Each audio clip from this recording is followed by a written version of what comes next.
everyone, I'm Bon and welcome to the third video of politics. So, continuing on the subject of Hierchy, this is the second to last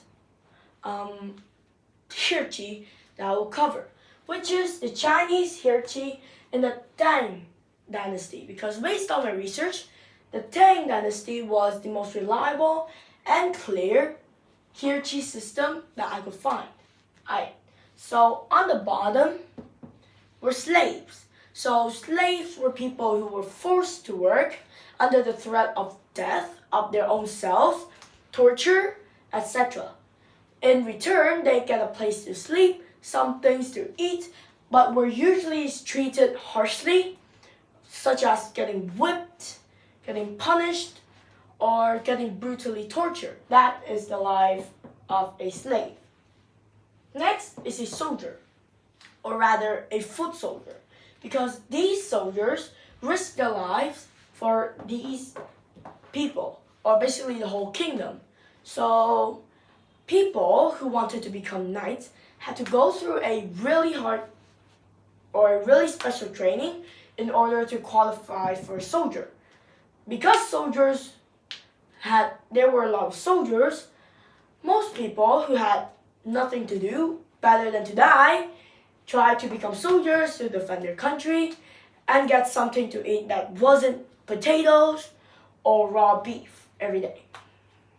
So next is craftsmen and merchants. So craftsmen and merchants are people who take resources from the empire and sell them around the world in exchange for other valuable resources that China did not have.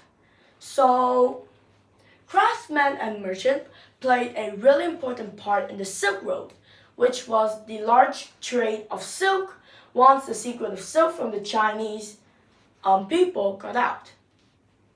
So these people are responsible for partly increasing the country's economy as well as increasing the work efficiency because of the mineral and resources that they bring back to the country. Next are the peasants and farmers. So basically, these guys do the same thing. Either build, construct, farming. So that's all they do. So basically, these guys are the people who provide the resources or are the main providers for the Chinese people. So basically, if the peasants and farmers provided around 80% of the food and resources, craftsmen and merchants only provided the remaining 20%, of which around 5 to 10% were of one the rarest and owned by only the top-notch people. Next is going to be scholars and officials. During the Tang Dynasty, scholars and officials were highly valued because of the information in their head. This meant that they knew a lot of information and could teach them back and educate almost anyone, leading to a more educated society. Officials were the same thing but served under the emperor. So these officials governed every class below them. So basically, if some peasants and farmers were causing a racket between soldiers, an official would just go down and command them, and if they did not listen, they would be executed for breaking the law. Even bigger or better in terms of hierarchy than scholars and officials are the nobles of the Chinese hierarchy. So these nobles are people with immense wealth. So money did matter a lot during these times, and the richer you were, the higher on the hierarchy table you went.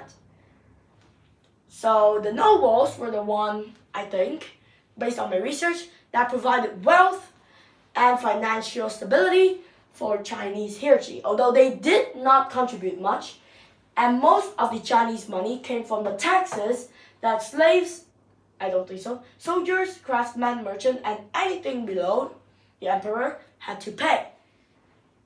Lastly, and the strongest, the best, and the highest ranking person in all of China, the emperor. So the emperor got his power from the mandate of heaven, which is like a quest, or maybe like a factor given to the emperor and his family that gave him the skills to rule. So that's all for the Chinese Hierchy. In specific, the Tang Dynasty. That's all. Thanks a lot for listening. Have a nice day. Bye.